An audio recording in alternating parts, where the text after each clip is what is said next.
I can cast a huge fly off the end of a long belly line that has a fine front taper if I can keep tension in the line all the way through the cast. And one of the best demos I ever saw about this was Al Burr, where he was showing he had a piece of line between his hands and it's loose and he's just kind of shaking it around and he's like, how will this go through the wind? That was Bruce Kruk talking about the importance of tension in your Spey cast. This is the Wet Fly Swing Fly Fishing Show. Welcome to the Wet Fly Swing Fly Fishing Show, where you discover tips, tricks, and tools from the leading names in fly fishing today. We'll help you on your fly fishing journey with classic stories covering steelhead fishing, fly tying, and much more. Hey, how's it going, everyone? Thanks for stopping by the Fly Fishing Show today.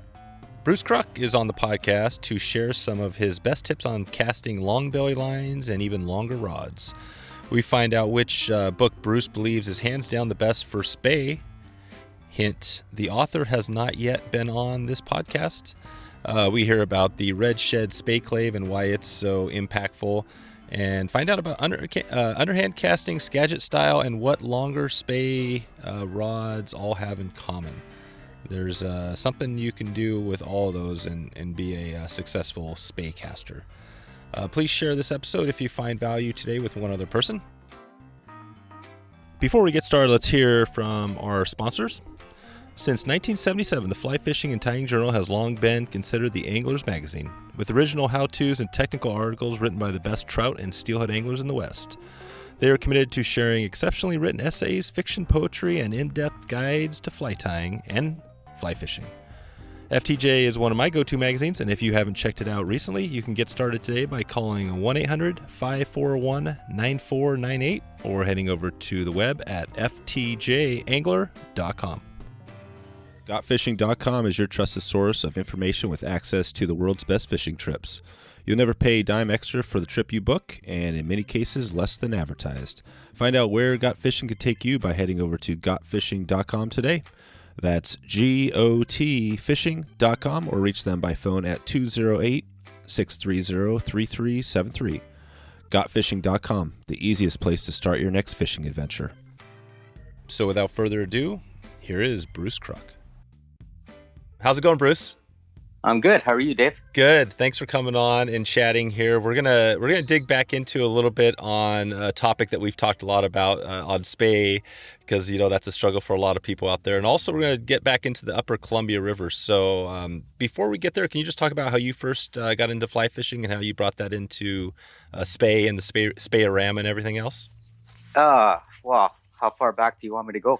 Go as far back as you think, or before fly fishing and when you started. Yeah, well, of course, I loved fishing as a kid. My dad worked for a railroad company up here in Canada, and we moved around a lot.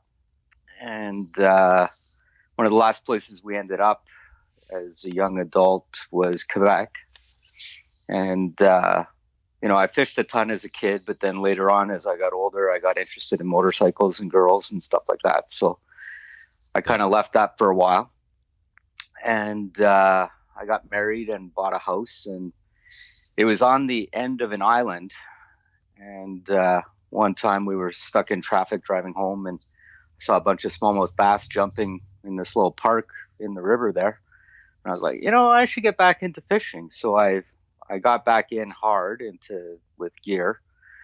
And then I always wanted to fly fish as a kid, but I just couldn't afford it. And so I got into that hard also. And the job that I had at the time, I was just managing a company where I had a lot of free time. So basically, I was fishing every minute I could. And that was for bass mostly? Yeah, that was for bass. And then I started doing some Atlantic salmon stuff, but then I found out about the steelhead in the Great Lakes. And I started hitting that really hard in the winter, at least a couple of days a week. And I was doing that for about 4 or 5 years. And then an opportunity came up for me to move to BC. And, I was ready for a change. The political climate and all that in Quebec wasn't great at the time. And ended up in BC, and the rest is kind of history. No kidding. Where in BC? I live in Trail, BC, which is about 2.5 hours straight north of Spokane. Oh yeah. So if you're looking at a map, like where the Columbia dumps right into Washington State, that's where I live, right there, right on the border. Oh, cool. Yeah, you're right there. Yeah. Okay. And what was the so your dad? What was the railroad company? What was that company called? Oh, that was Canadian National, the CN. Oh, okay. What was that like? What did you learn on that experience? Anything from being a kid of a railroad, a guy working for the railroad? Well, he was like, my dad worked in an office, of course. Oh, yeah. He wasn't on the train. He wasn't throwing down the no, the but tracks. we did but we did move around a lot until we kind of set root in Quebec there. So, I've lived across Canada basically, oh, wow. which is kind of neat. Yeah. But Nice. now BC is the place that I've lived the longest now. I've been here for 23, 24 years. Wow. Yeah. How is BC different, or from Quebec, or as far as the natural resources and all that stuff? Well, in Quebec, if I wanted to go fish trout, I'd have to drive an hour to 2 hours just to find little 12-inch stock trout, Yep.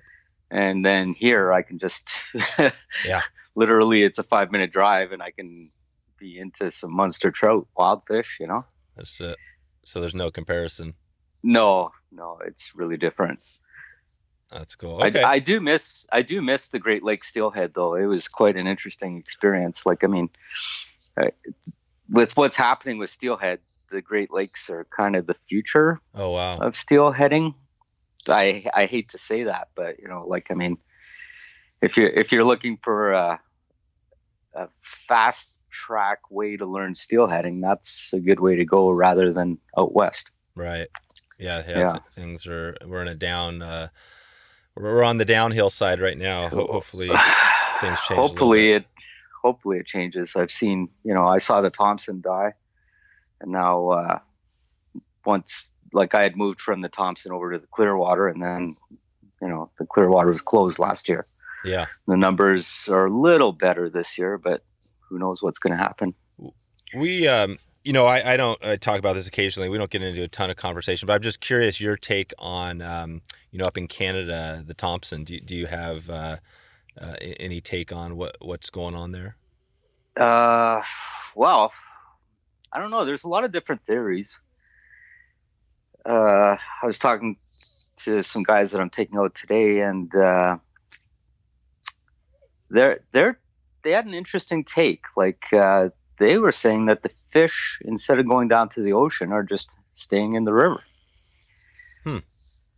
That's because the ocean conditions are so poor, or I guess. It could be, and also there's a lot of cow farming around the area, right. So a lot of nutrients in the river, and there's more feed than there normally would be because of that. I don't know. Yeah. I think there's a ton of of things. Ocean conditions and netting. And I had John McMillan on a while back, and we talked about it, and he compared it to you probably remember this, or I think you started in 97 somewhere in there, or at least your Spey, right? Is that when your Spey? Yeah. So 97, or at least the 90s, that's when the ESA list and everything hit, and that's when the numbers are real low, and that's kind of the last time it was low like this, right?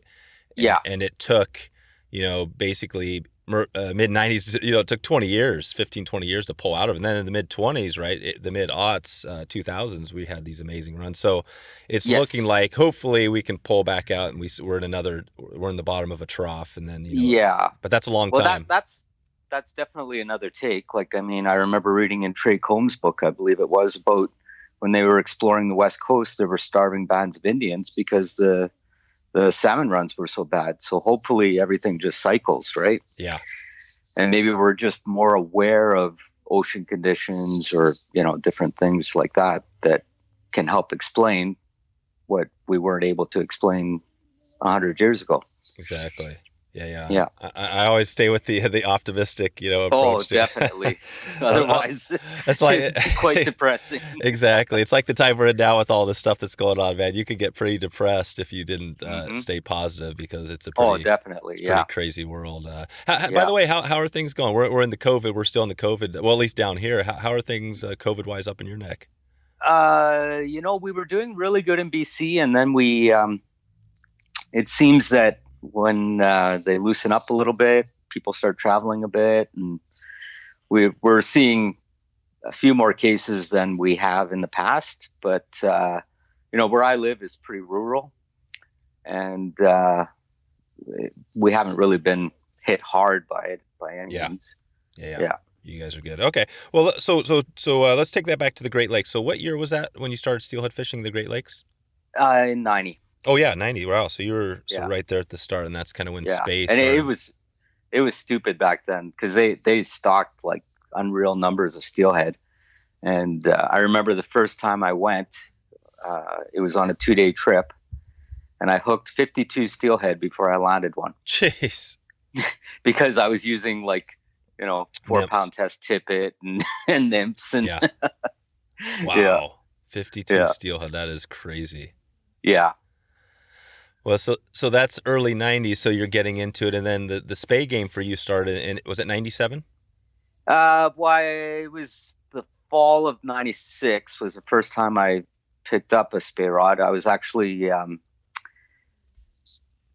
on the Wenatchee, and I had a trip with Bill Martz, who had a fly shop down there, the Blue Dun.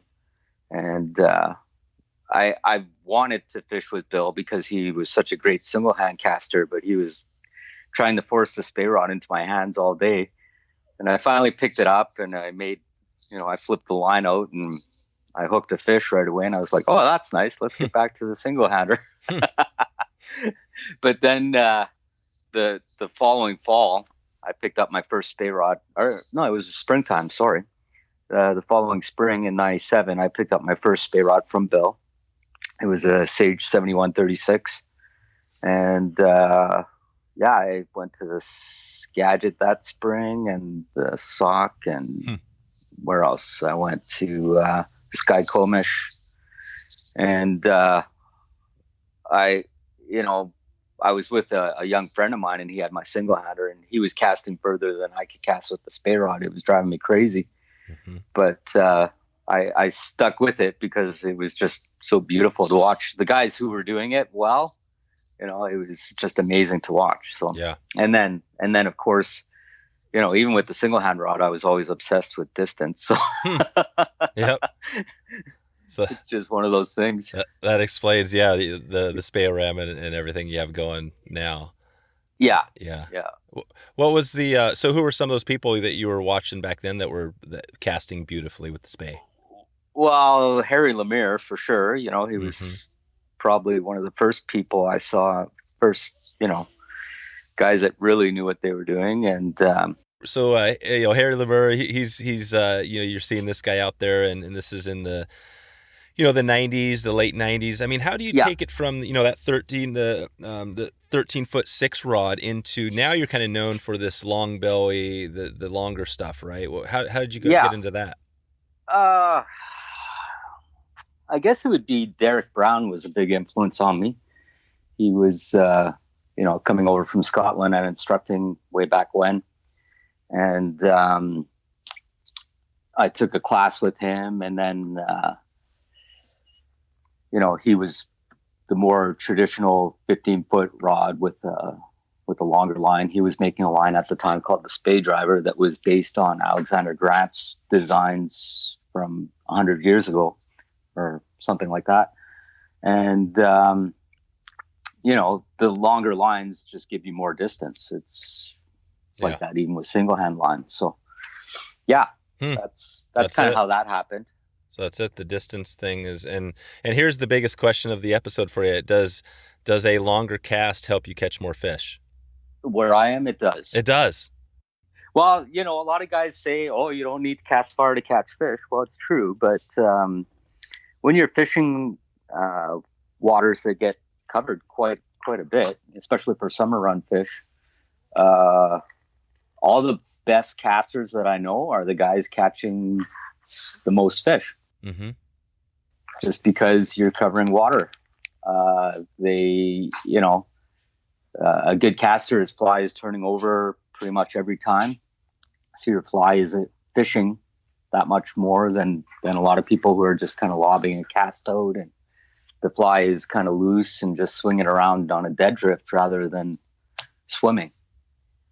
So that's my take on it anyway. Yeah, that's a great take for sure. Yeah, you're actually more in control of your fly as opposed to just it's kind of doing whatever.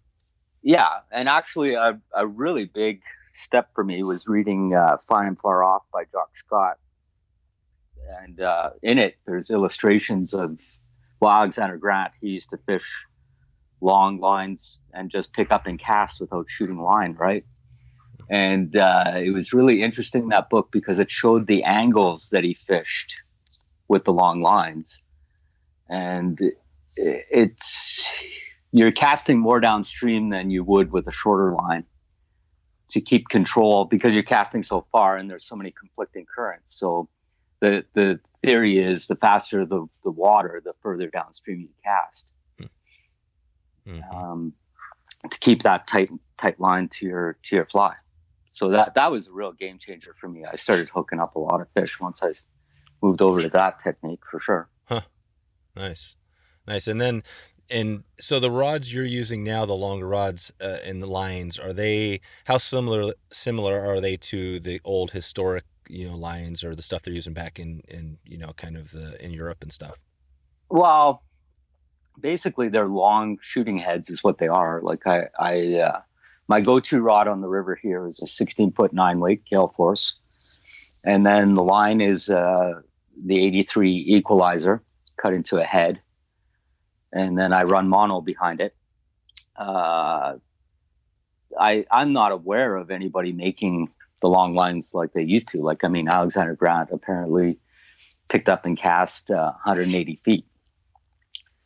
And those lines were braided silk. So it's very, very, the plastics aren't conducive to making something like that, because the mass that can be held in silk compared to plastic, and the diameters are so different.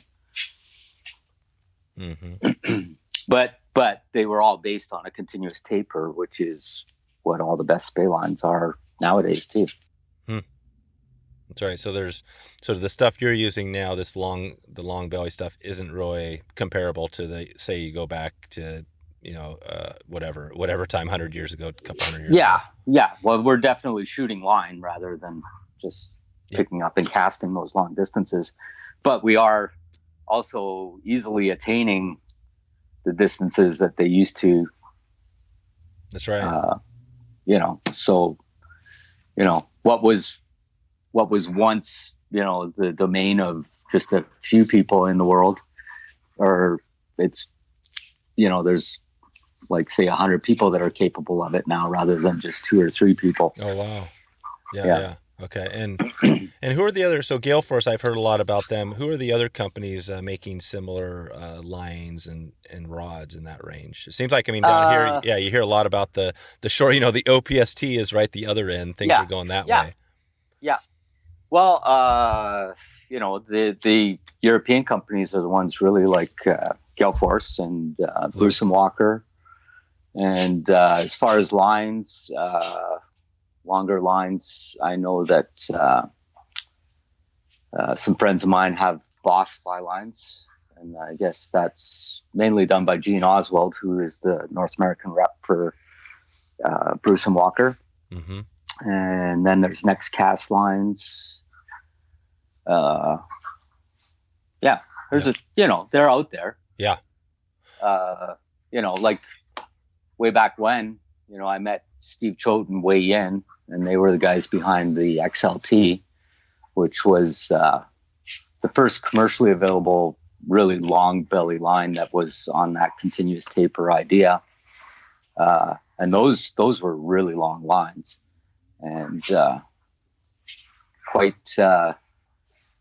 were a little harder to work with, but overall the longer lines, you have to be a better caster. The short lines, a lot of people can just kind of lob them out there, but the longer lines, you have to technically things have to be right. Otherwise the line isn't going anywhere. That's right. Yeah. And it's interesting. Somebody who's really good with a short line, but never cast a long line will struggle. but somebody who's good with a long line can pick up a short line and cast it. That's right. And what percentage? I mean, it seems like there's a little bit of a movement towards the longer stuff, but what percentage of people do you see, long bellies versus the shorter stuff these days? Well, it all depends on the fish you're fishing for. Like, I mean, summer runs are conducive to longer lines. Let's say with summers up on the your river or the Clearwater or something like that. Yeah, well, on the Clearwater, there's a lot of people with the long bellies. Yeah. Yeah. Okay. But, if you were to go to the OP, I wouldn't be fishing a long belly on the OP. No. Just because, you are fishing tips and those rivers are smaller and, it really depends on a lot of different factors, but, good casting is good casting. That's what I always say. Yeah. Like with my clients, like the original idea behind Skagit lines, from what I understand, was to make it easy for clients to fish sink tips and get into Spey casting, right? Because it's a short, heavy piece of line and you can really feel the rod bend and whatnot. But for my clients, I use a longer rod in the 14 or 15 foot length. And I have them just, when they haven't Spey cast before, I just have them doing double Speys off of each side. And within a half hour, I can get them where they're fishing in the 80 to 90 foot range. Whereas if you were using short lines, having to deal with all that running line, like they're not shooting line at this point. So with the short lines, you'd have to be able to manage a lot of running line to cast that far consistently.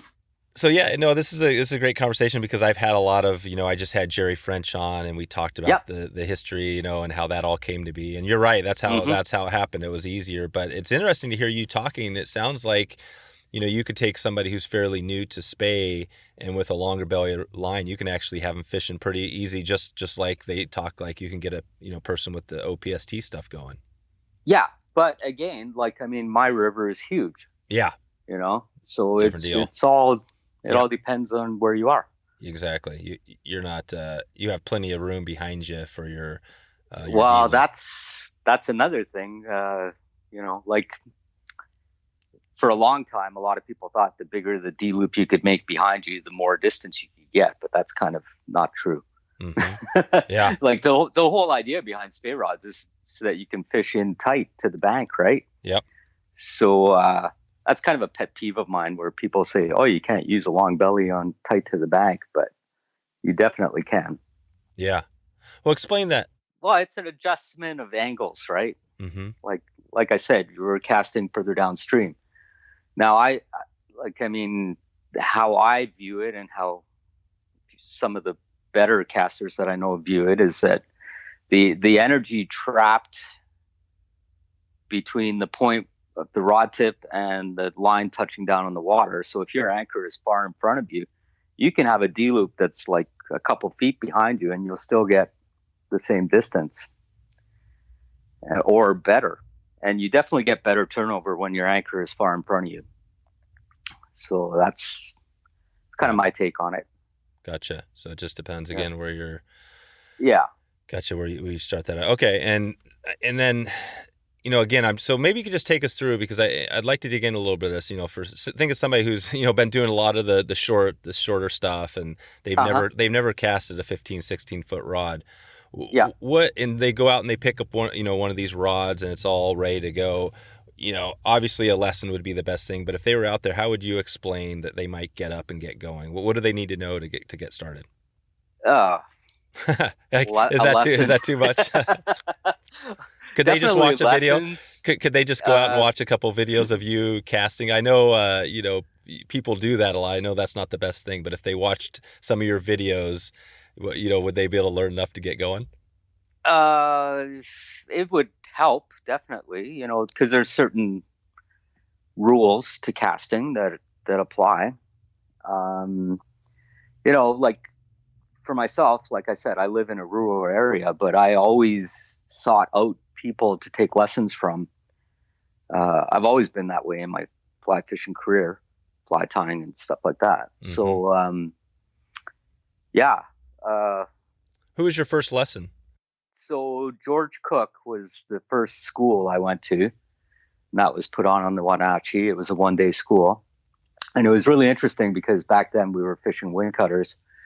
And like I said, I had that 7136, which is just a total noodle. And George handed me his rod at the end of the day, which was a 15-foot 10 weight with a wind cutter. And I made one cast with it, and I was across the river like nothing. So that kind of opened my eyes a little bit to what the difference could be. Like on the Wenatchee, you didn't really need that. It wasn't a huge river, but the potential for distance is much greater with a heavier rod. Like a lot of people come here with trout spays, and a trout spay is limited just because the length of the line and the weights and the rod is softer compared to something that's got a little more oomph to it. Mm-hmm. And they'll catch fish definitely, but you will not hit those seams that are 100 to 150 feet out there. Yeah. So that's the difference. But fishing, like with short rods, like with single hand rods, I'm totally the opposite. I prefer rods under 7 feet long. And I used to fish a lot of like 5'6" and 6 foot fiberglass rods way back in the day, just because it was fun. Yeah. So I don't know. Everybody's got their own take on what's fun. So have at it. That's right.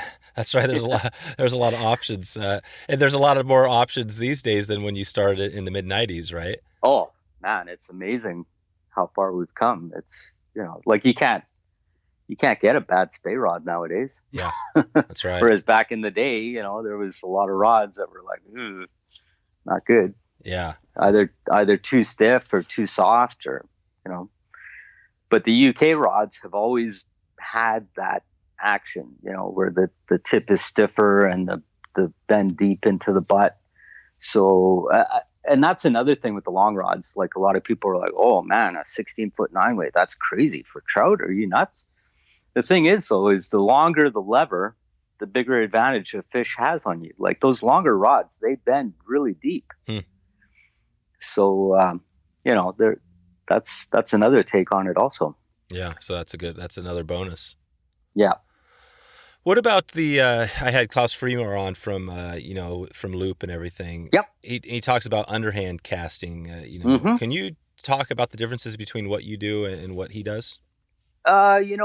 What I do and what he does is not that far off. Yeah. Okay. Yeah. Like I said before, good casting is good casting. Yeah.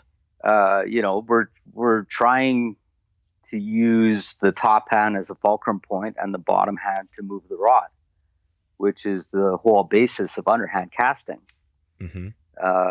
And there's an exercise that I do with newer people where I get them to hold the rod firmly in front of their face and just get the line to move back with the bottom hand by pushing forward, and then get the line to go forward by pulling in with the bottom hand. And once people get an understanding that the bottom hand makes you, like, you use the whole rod with the bottom hand compared to, the upper third of the rod with the top hand, that idea kind of sticks with people because it's just easier, right? Mm-hmm. My whole theory is the rod does the work for me with minimal movements from my hands. And I use a lot of body for my casting and locking my arms and turning and stuff like that. So, that's my take. It's good casting is good casting. Yeah. So none of it's really that much. I mean, even compared to, say, obviously the Skagit stuff is a different types of, where you're putting your anchors and things, but the cast itself is similar, would you say, overall?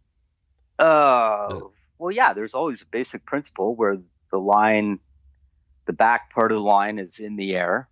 You have an anchor and you have the line attached to the rod tip. Yeah. So it's, to me, the most important part of the Spey cast is really going into your back cast, your D loop. it's kind of like a single hand rod. If you make a great back cast, the front cast is just basically you're just turning over the rod. Mm-hmm. And it's kind of the same idea. The hardest part on a Spey rod, especially with a long belly line, is learning to relax and let the rod do the work for you. Exactly. Most people try and overpower everything, especially going into the back cast, and then you're blowing anchors or you're getting too much line on the water. You know, like your top hand, if it goes behind your head, then your rod tip goes down and line follows rod tip, and you know. Mm-hmm. So yeah, basic principles. Just like, you know, what Edward or any of those Skagit guys, you know, he says about staying inside the box. It's kind of the same thing with Same deal. yeah.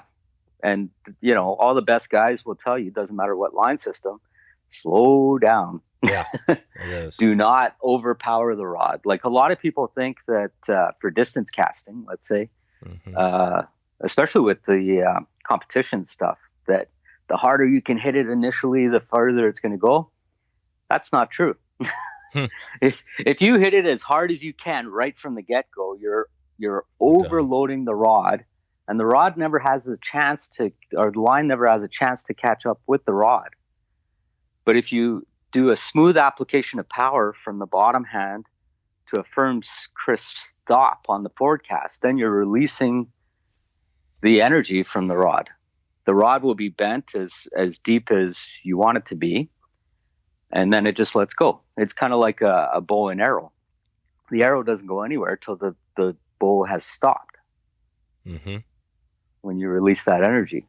That's it. So, yeah, that's kind of, you know, these are all things that I use or golf. in teaching. Yeah, exactly. Another thing I talk about in a, you know, in a demo type scenario is if you've ever seen one of those machines that holds a golf club and it makes the exact same swing every time, and it hits the ball and the ball goes the exact same place every time. Well, that's how I feel about the back cast.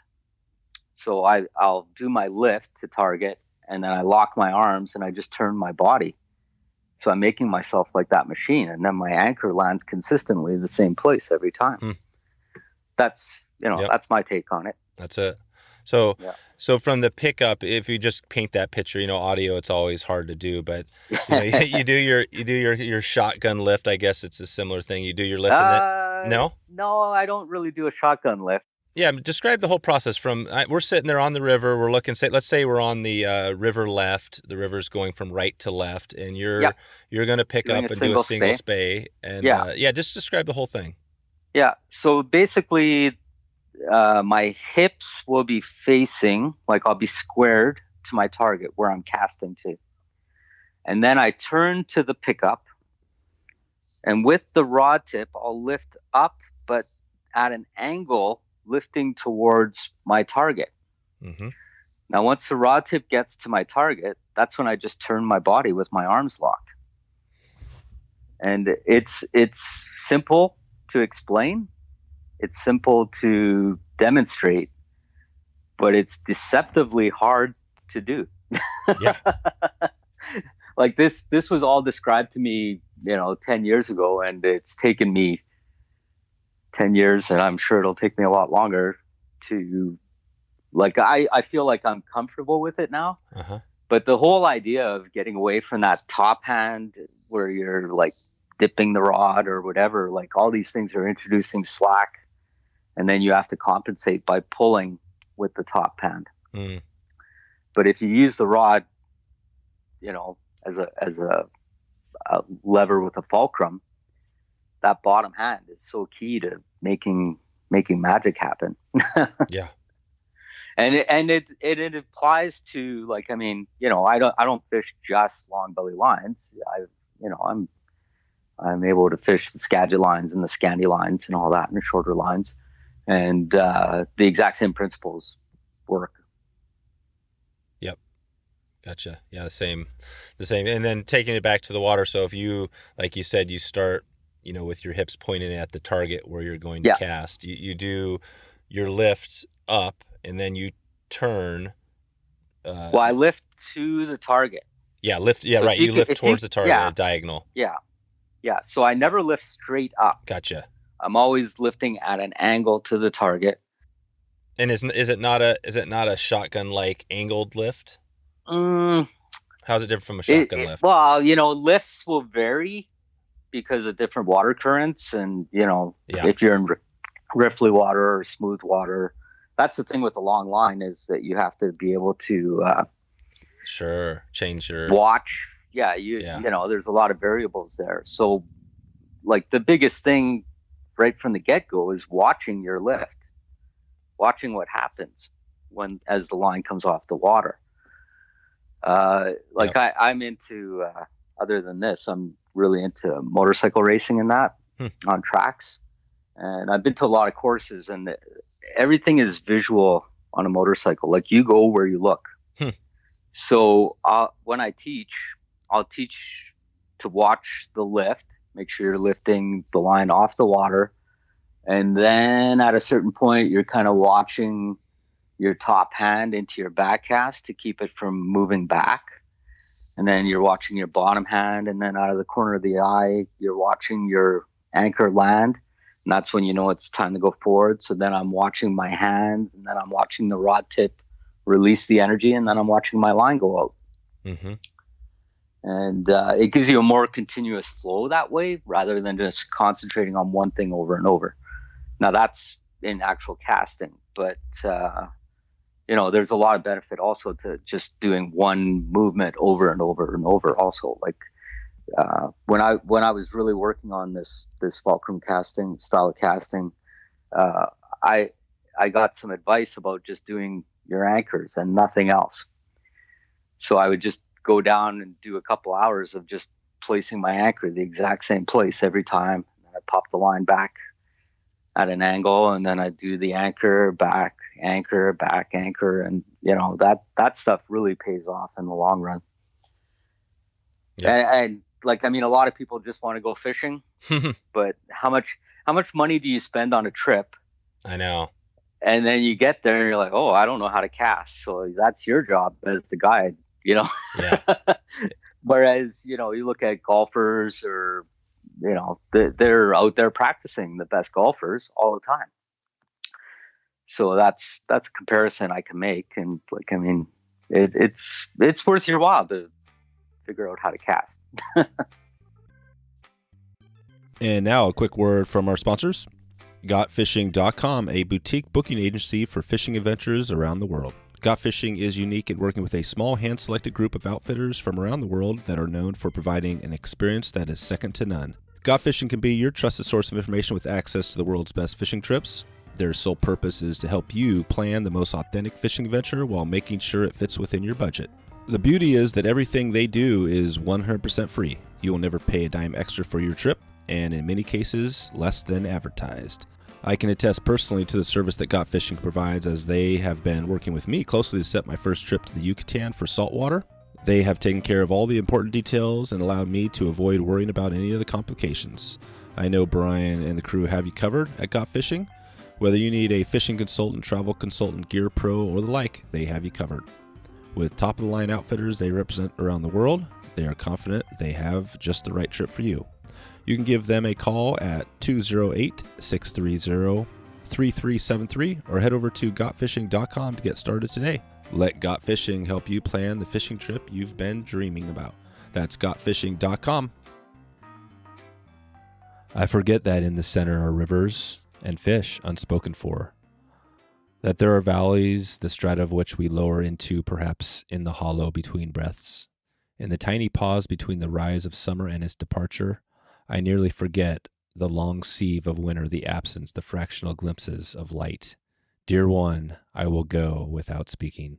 Ablaze, keep me until I disappear. That was a poem by Molly Dam in the summer edition of the Fly Fishing and Tying Journal. On top of some great poetry, as you hear here, FTJ is jam-packed with another round of great articles in diverse departments. Joseph Rosano is back again, provides another classic steelhead lesson for everyone. We hear from Garrett Lesko in a stacking deer hair frenzy. Find out about striped bass from Angelo Peloso. And hear from Dave McNeese on singing the blues of material dying. Lots of additional articles in the summer edition, including an editor's interview with yours truly about how I became a fly fishing podcaster. Craig did a really good job with this one, so I'm pretty proud to be in this edition. I believe I have found the perfect sponsor for the show. It would be really great if you can support FTJ by heading over to ftjangler.com and subscribing so you don't miss any of the tips, tricks, and stories in the next issue. That's ftjangler.com to get started today. And tell Craig and the crew out there you heard about the magazine from the podcast, and I'll find a way to put something extra special together for you. Okay, back to the show. Okay, and so if we take it to, back to the river, so maybe you could just describe, I know we had Stephen Bird on a while back, and we talked about the Upper Columbia, which was just really cool. I got some feedback from people that listened to the episode, and they're like, holy crap, that sounds amazing, right? These are essentially steelhead, steelhead that aren't making it to the ocean that you guys are fishing for, kind of trout-like. Can you take us to the river, your area? Okay, so once you cross the border, the river widens and shallows. So we have huge runs. You could take 3 or 4 runs and fish those in, it'll take a day to fish them. That's how big they are. And that's the big difference between, Steven's water and my water. So the optimal time for me is September through into the springtime, because the water is much lower than it is right now. Right now it's raging basically. Right. So the runs that I would normally fish are all underwater, and the water's moving so fast you can't wait it. So it's a unique situation. It's all fed by dams above us also.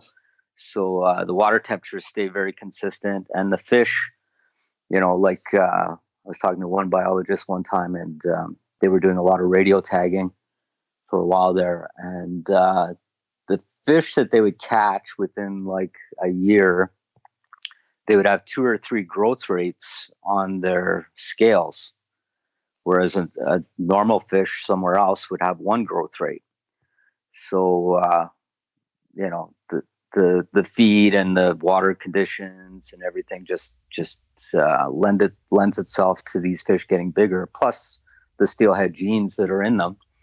There's 5 strains of rainbows up here that I know of, and one of them is we call them red sides, but they are definitely a landlocked steelhead. Yeah. Yeah. And how big do those get? Well, the biggest I've ever landed was around 20 pounds. Oh, wow. Yeah. There was one landed. Well, I've seen quite a few landed on gear that are in the 23, 24 pound range. Jeez. And then there was talk of a fish that was caught in a net pen at the mouth of a creek that was around 33 pounds. Now, you have to take into consideration there is a reservoir above us, and there is a lock on one dam, and there are Gerards in there, and they're in that. They can get into that 20-pound range. So those fish could be coming down through the lock from the reservoir, but whatever, they're still in the river. So can you explain Gerards? Gerards are it's a strain of rainbows that we have up here. They get really big, and they were also a landlocked steelhead. And they're kind of an interesting fish because the head and the body are huge, but yet the tail is really small. Whereas the red sides, the body is slender, they're really well proportioned, but their tails are huge. So that's cool. I don't know. I think, I don't really want to go into that because I'm by no means a biologist or anything like that. I just we don't know them to see them. Exactly. We don't dig into that. Yeah. It is interesting though. So the lake, typically a steelhead would go to the ocean. So they're not going down to a lake and coming back. They're going up to a lake and coming down. that's the thing. Like the ones that I'm going for, which are really the red sides, those are the ones that I try and catch. They do go down into the big reservoir down below us. Oh, there is a big reservoir down below. Oh yeah, get to. Yeah. It's Lake Roosevelt, so it just turns into this big. Yeah, it's huge. So that's basically the ocean, right? That's it. Yeah. Yeah. So they are doing the same life history, just using the lake. Yeah. Yeah. Okay. So they move around a lot. Yeah. Gotcha. Okay. Cool. So that's the deal, and this is similar. It's funny because I had, we obviously have been all around the North America and talked about steelhead, but Peter Charles was on. He was talking about out in Ontario fishing the Grand River, and I'm not sure, and he was saying how, again, that one was a real challenging river, really, like you're saying, long and big and flat. And I mean, are the fish up there in your area pretty hard to catch? I mean, are they more challenging than your typical steelhead? Typical steelhead? Yeah, that's a tough question. Let's say, or typical trout. Yeah, exactly. Let me rephrase that. What's if you go out there fishing in a typical average day, what's it like? I mean, how much action, that sort of thing, are you getting? Well, I'm targeting the bigger fish. So, like if you want to catch small fish, you can float around in a back eddy with a bobber, or there's a lot of different ways to do this river. Like the whole evolution of the Spey thing with the trout here is kind of weird, because basically what I was doing was I was going to this one run in particular and practicing my Spey casting, and I would put on a little nymph with the appropriate size tippet, but I kept getting my ass handed to me. So there was one day I was like, whatever, I'll just put on a big leech with a heavy tippet. And then I landed this fish that was, 8 or 9 pounds, something like that. And I think what I believed was heavy tippet at the time was like 6 or 8 pound test. Yep. And like now, typically when I go steelheading, I'll use 10 pound test. But here I use 12 pound test. Oh, wow. Yeah. And it's, so here's the deal, right? Like these fish haven't run up from the ocean. They're fresh as can be, and they're actively feeding. And they don't fight like a typical steelhead. Like a typical steelhead will kind of stay out in the current and fight you from there. These guys, they'll run downstream in the current, and then if there's any kind of a back eddy, they'll come straight back at you. And like when I'm guiding, I'm like, strip. One of the first things I tell those guys: if you hook a fish, get to shore and be ready to run upstream. Exactly. If I tell you, so it's a different deal, but it's not. I don't know. Like, I mean, I fish traditional spey flies and little, stacked wing Atlantic salmon classic type patterns, and it is what you make it.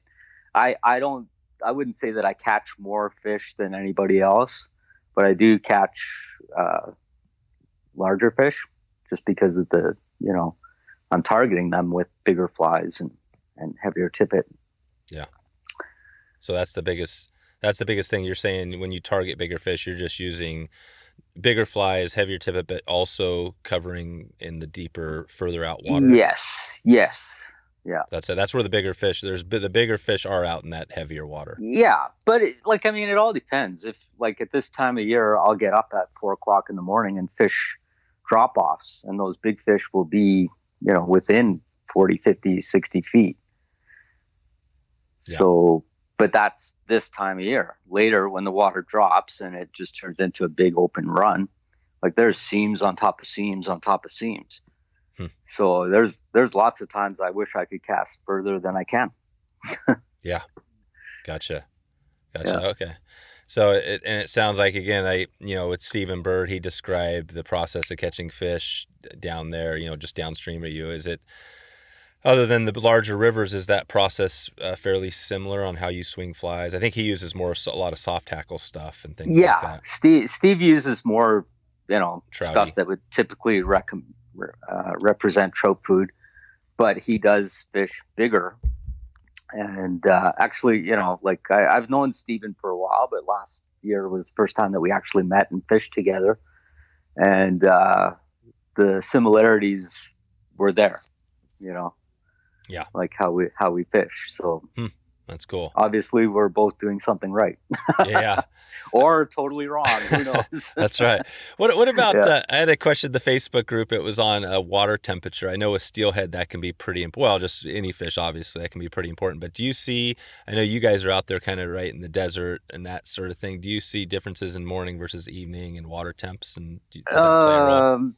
Not really. I used to really pay attention to that stuff coming from back east.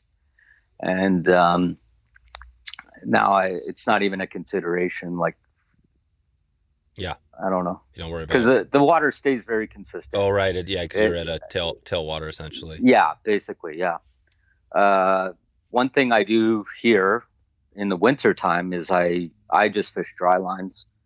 I have experimented with sink tips and that, and it didn't really make any difference. So it's just much more pleasant to fish a full line, full dry line.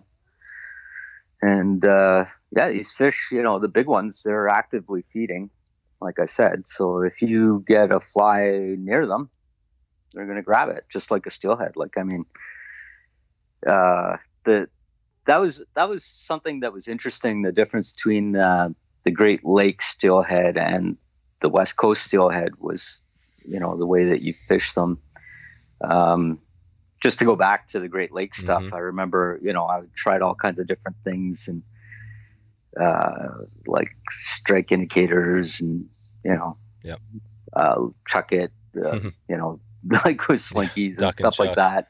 Yeah. Chuck and duck. But then one day I saw a guy he was casting a single head rod with a sinking shooting head. He was casting at an angle, downstream angle with a big muddler. And I saw the rod just bend like the take, right? And that was like my last year of living back east.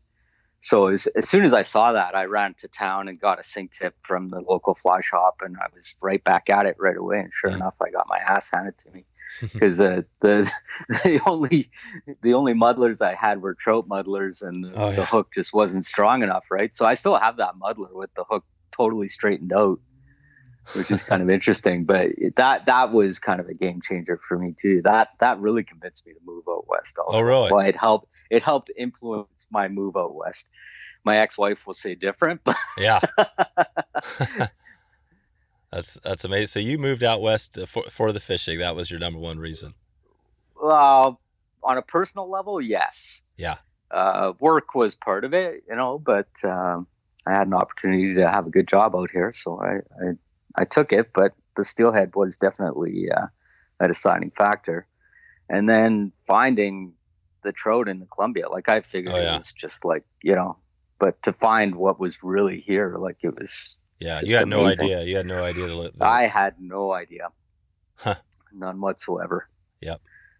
Yeah. It still seems like it's a little secret spot out there. You hear a lot of these. You hear a lot about steelhead. You hear a lot about Montana and everything else, but that little section where you're at, it seems like you don't hear as much about. Is that?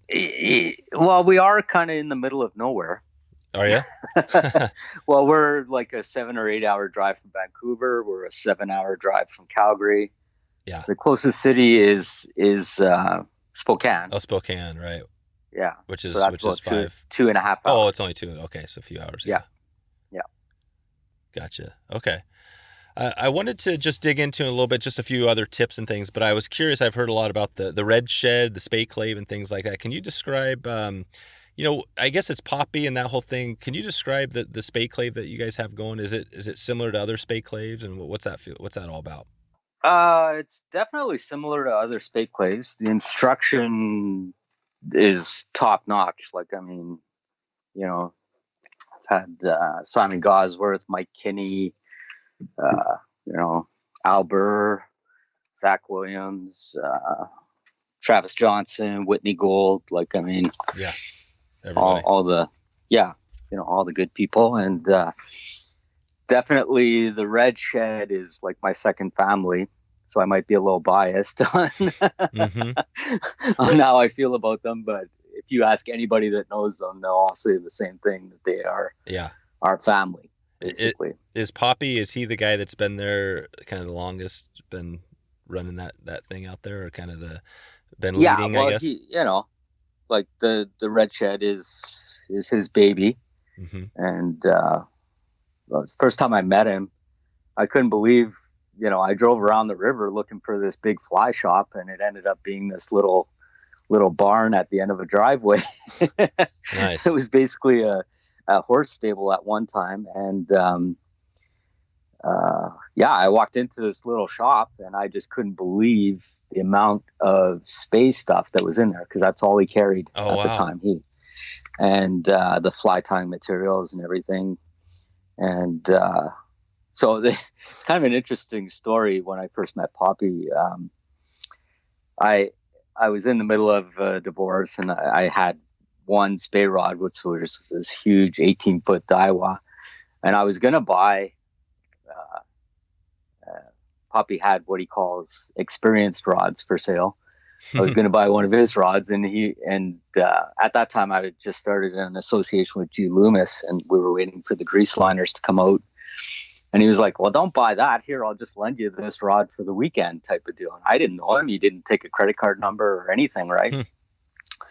So that's very typical of Poppy. Cool. Like, I mean, I've seen him give rods to kids and, stuff like that, or waiters, or just, Yeah.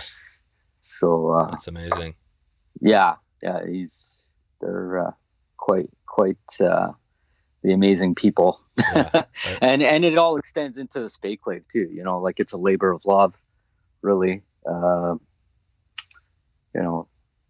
They put on a nice big lunch, and they don't ask for anything, and so it's pretty cool. Where is that one at?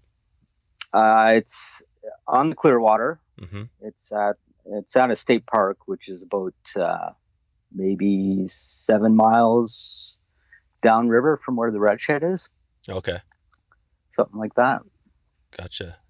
And so it's in between Lewiston and Orofino. Okay. And what time of year is Lewiston, that typically? It's the last weekend in September. Gotcha. Yeah, but I don't know what's happening this year with the Steelhead runs, because last year the Steelhead was closed, right? We still had the Clave, and it was kind of fun. Like, a bunch of us went down there early just to kind of hang out. We didn't fish. Yeah. But we did get together and cast and stuff like that. So, it's kind of like I'm not a hardcore fisherman like I used to be. Like, I like just hanging with my friends or having a nap on my boat while other people fish. Yeah.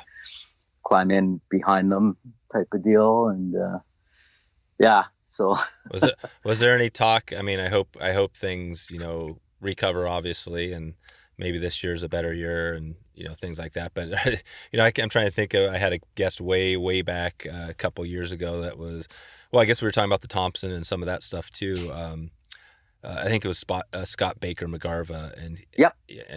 And he said, it was a really great chat, but he said that, what, he's talking about kind of the stuff around northern Washington, and the fact that those rivers were closed too, right? And mm-hmm. And he said a really important thing to remember is that, if you close the rivers too long, people forget about them. Yeah. And he said, like, that's what happened up there. People, after 5 or so years, they, or whatever, they just forgot about them, and you lose the conservation people that are backing it up. I mean, do you think the Clearwater, first of all, do you think that could be an issue there? And then secondly, do you think opening it up where maybe people are just fishing with hair, with no hook, what I mean? Something like that would be worthwhile? Well, the thing down on the Clearwater, it's a lot different than the Thompson. Like, there's a hatchery on the Clearwater, right? Oh, right. So the system is different. Kind of geared towards a put and take Gotcha. mentality. And there's a lot of gear guiding that goes on down there. Like, there'll be a party boat where everybody's oh, wow. bottom bouncing egg sacs and stuff like that. Yeah. And the I forget who it is, but they're really pushing for a Chinook opening in the fall that coincides with what used to be the catch and release season for Steelhead. Now, the catch and release season used to be artificials only. Now, if this whole thing with the salmon opens up, like you could theoretically be fishing, troubles with That's crazy. With bait at that time of year. Huh. But that seems kind of crazy. So that's kind of the, there's a lot of political battles that are going on there also. And it's just sad to see something happen to another river, Yeah. But it's also like, everybody pushes for removal of the dams and wild fish, but that river, this might be a little controversial what I'm about to say, but that river kind of is what it is at this point. Like, it needs a little help from the hatchery. Like, I've had hatchery fish there kick my ass just as much as I've had wild fish kick my ass. Yeah. So you don't think closing, shutting the river down and removing the 4 lower Snake River dams? Well, that would be the optimal thing to do, but is that going to happen in our lifetime? I don't know. No, I think the potential that those 4 dams come out, I think, maybe it's possible. If they did that, it would be a no-brainer that any river where the dams have been removed, of course, the fish come back. They just do that. Like, even here where I am, like they're starting to, there's a whole treaty going on between the Canada and U.S. and the native bands about getting salmon back up here. Yep. So how they do that, I don't know. The fish will come back. That's just what they do. But as far as the smolts getting down to the ocean from here, that's a whole other matter. It's kind of like the Clearwater. If the fish are there, they'll come back. But whether the smolts make it down to the ocean is a whole other story because of all the everything the dead water and the dams and the predators. And there's an increase on the predators now, and I don't know. Yeah, there's a lot going on. There's I don't want to get too much for this, but I always have an interesting thing. I remember the the Hanford nuclear plant, right? How far is that? That's downstream of you guys, right? Yeah. So that's a little ways, but there's actually, I think, a radioactive reservoir area adjacent to the Columbia. Yeah. So it's there's like overall steelhead survival in the ocean. Like, there's talk about the radiation that's leaking out of Japan that is affecting the steelhead runs. So sure, man. And then the blob and the seals and everything, dead water for the fish to have to get through. You name it. Yeah. You name it. Yeah. Okay. Well, let's not go down that road anymore. No, please don't. I wanted to keep this on the positive note, but so we're gonna get out of here pretty quick. I did want to touch on a few more tips, just because like I said, the long belly, the long rods. It sounds like if you just learn to become a good Spey caster, it'll probably go a long ways to casting those longer lines and things like that, and rods. Like I said, you'll be able to cast anything better. Yep. There you go. So what would you give somebody, just, if you talk about some tips, and if you had to throw out there a few, just, you got a new client out there, he's picking up the rod. What do you tell him when he gets on the water to start to think about? Slow down. Okay. Slow down. That's one. Yeah. Watch your lift. Watch the line coming off of the water every time. Okay. And try not to overpower the rod, especially with the top hand. Yep. Don't overpower. Yeah. So are those three, there's 3, are those pretty much the top 3 things you would, if you had to throw those are the 3 things when I'm working with a client that always come up. Yep. Slow down, watch your lift, and don't overpower. When you watch that lift, how do you know, when do you make, and again, you said it depends on the water conditions and things, but typically when do you make that transition to set up your anchor? Well, with the longer line, the weight is in the back and then the front is mostly taper.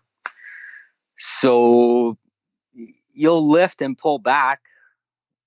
You can just kind of play with it for a little bit. Like, this is where a little bit of practice goes a long way.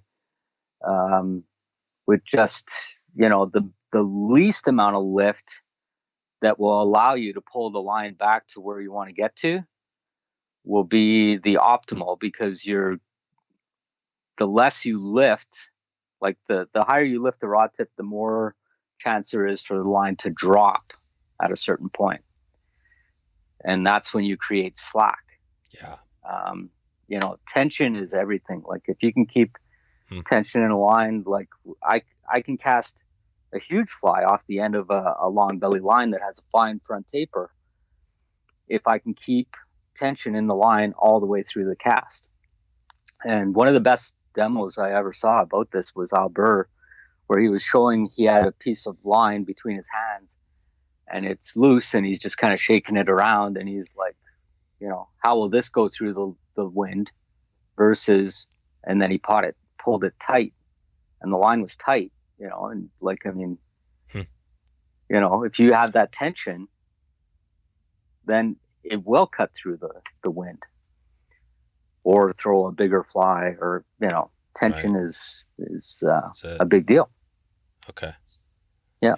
All If that makes sense. Yeah, no, it does. It makes total sense. And it all, like you said, it really depends on the conditions, because if you have faster water or slower, or like the difference between casting out of a pool versus casting out of a faster riffle is. Oh, definitely. Yeah.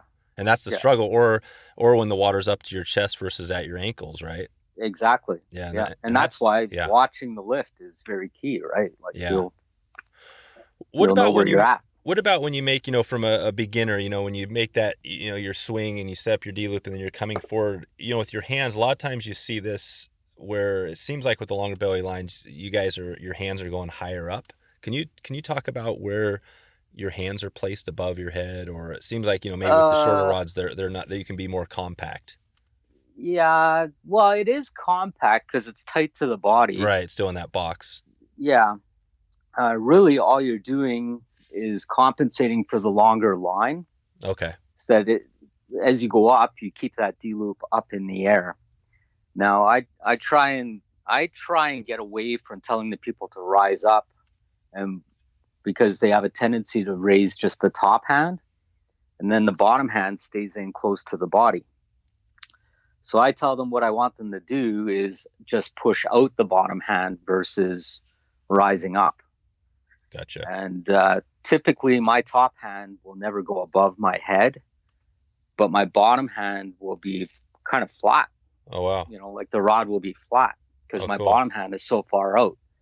Now, the whole idea is that if the bottom hand is away from your body, you will use that.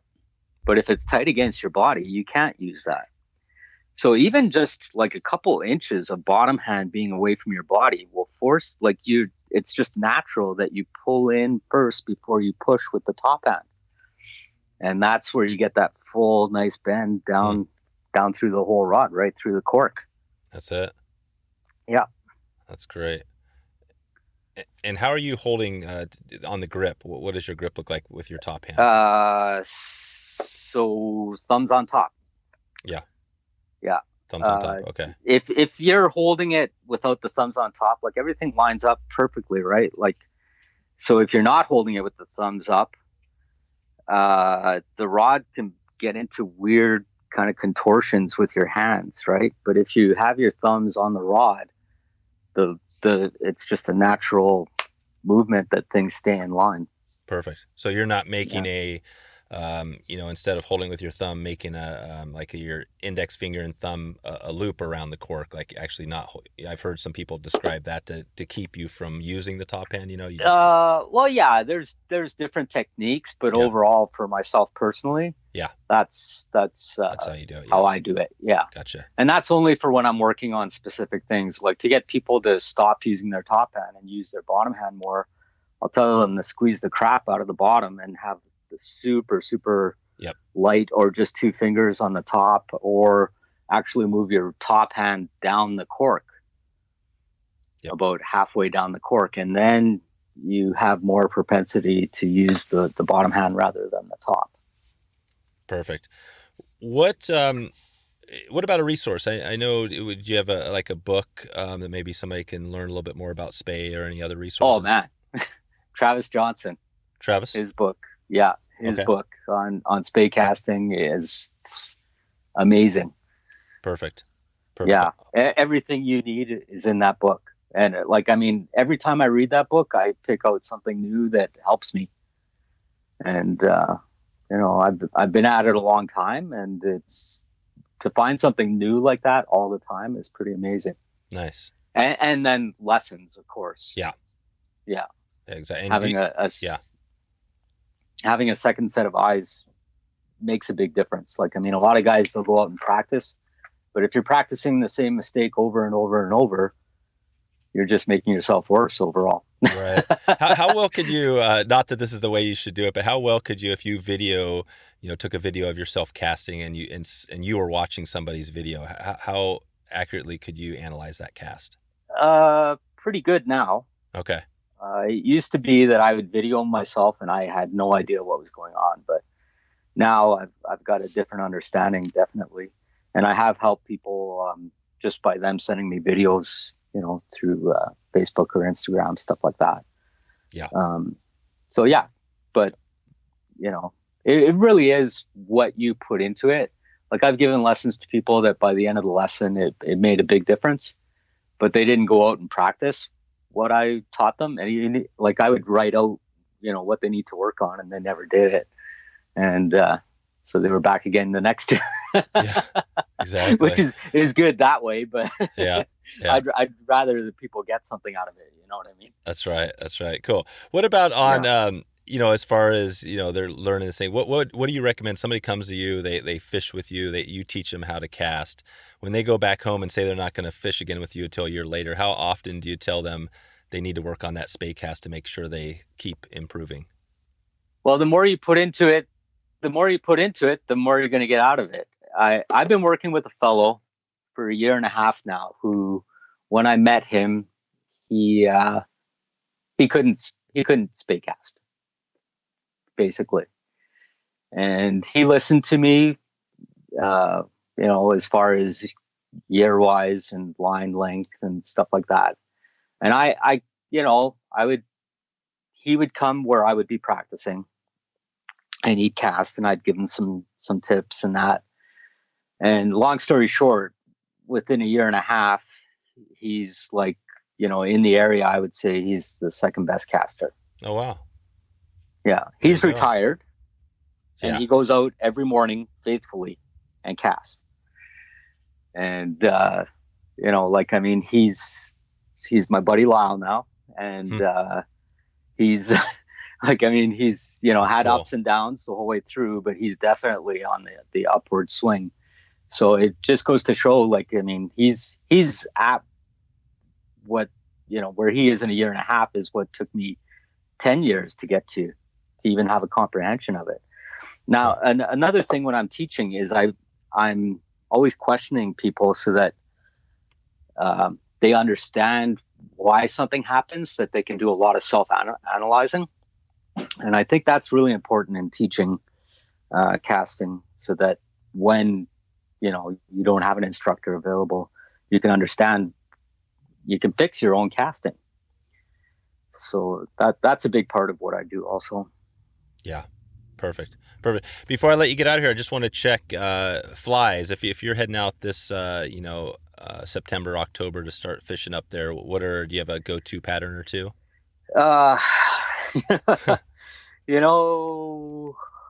Personally, I fish, traditional stuff. Like I said, I fished with Steven last fall, and he was fishing more trouty type flies, but bigger. Yeah. Like bigger stone flies and stuff like that. And we both caught fish. It's really more a matter of covering the water than a typical pattern.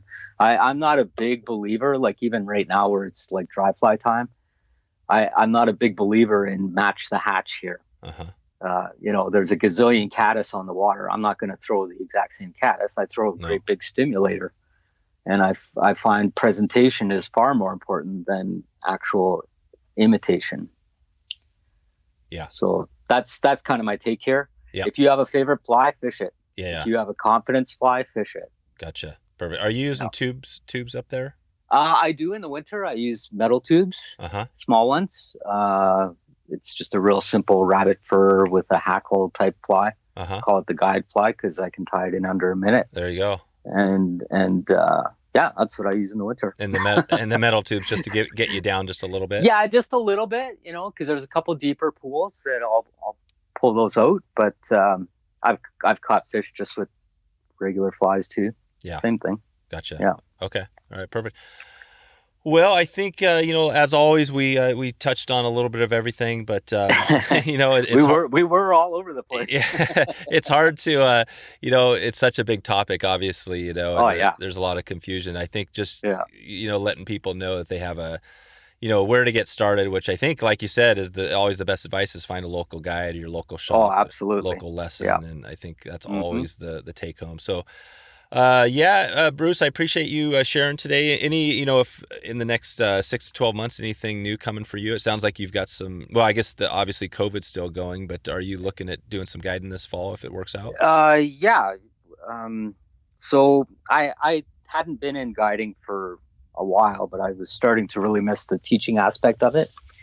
So I got back into it this year with a fellow that I met. So we're Rugged Point Lodge or Columbia River fly fishing. Right now the website is kind of combined, but it's going to be splitting so that one is fly fishing and one is gear fishing for salmon in the ocean. And it's been a really great collaboration. I really appreciate Matt and Christy.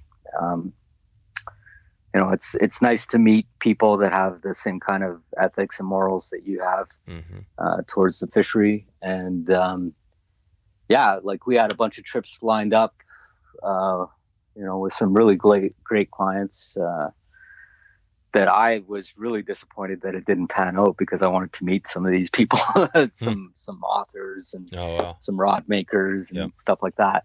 But hopefully this fall, things open up a little bit more. And I'm really looking forward to it again. Especially from a teaching aspect. I really, I love when people get aha moments, the light bulb going off above their head type of deal. It's really fun. Like, I mean, I'm quite spoiled in that I can go out and fish this anytime I want, but sometimes I don't. Yeah, right. So when I get out with people, I get to fish through them. Yeah. So I like to think of it as I remember when I first started guiding here, a friend of mine, he's like, well, not everybody can do what you do, so you got to figure out how to get these people into fish without doing what you do. Yeah, without being a Spey-orama casting, right? Yeah, so it's been interesting over the years. Back when I first started, I had a lot of people from Europe, and they have a lot different view of what a guide is than North American people. So it's just been an interesting evolution, and I'm real happy to be back into it again. And that's cool. In particular for the teaching aspect. Yeah, I really missed that. Well, if anybody wants to track you down, I guess Kruk on Instagram is a good place to go. Yeah. All right. Well, your best bet. I'll direct people that way. And Bruce, just want to thank you for coming on and sharing everything, your knowledge today. And it's been fun. I've been hearing your names have been popping around out there as I've been interviewing some recent guests. So it's been fun to connect with you. And I'll keep in touch. Hopefully, make it up to your neck of the woods sometime too. And get a anytime, Dave. I'd love to show you around. That'd be awesome. I'd love to get up there. So okay, man. We'll talk to you soon. All right. Thanks, Dave. So there you go. If you want to find all the show notes, all the links we covered, just go to wetflyswing.com/152. I created this show for you. I love hearing how I'm doing and getting feedback. If you can, it'd be great if you can head over to wetflyswing.com/members. That's MEMBERS. And join the group and let me know how I'm doing. Would love to hear some comments in there if you get a chance. You can ask questions for upcoming guests and just connect with the community. Thanks again for stopping by today to check out the show. I'm looking forward to maybe seeing you soon and catching you on the river or online. Thanks for listening to the Wet Fly Swing Fly Fishing Show. For notes and links from this episode, visit wetflyswing.com. And if you found this episode helpful, please subscribe and leave a review on iTunes.